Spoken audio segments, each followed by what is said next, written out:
Phoenix ഒരു സങ്കല്പമല്ല.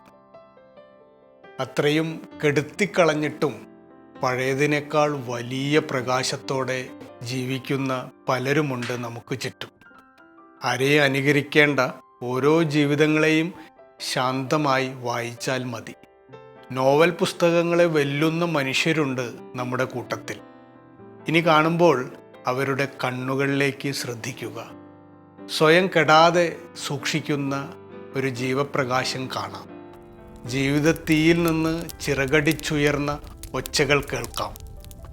ഇന്നത്തെ രാത്രി അതിജീവനത്തിൻ്റെതാണ്, നാളത്തെ പ്രഭാതം ഉയിർത്തെഴുന്നേൽപ്പിൻ്റെയും. നമ്മൾ ആവർത്തിച്ച് പറയുന്നതാണ് നമ്മുടെ ജീവിതം. വിജയിക്കുമെന്ന് പറഞ്ഞാൽ വിജയിച്ചിരിക്കും നമ്മൾ.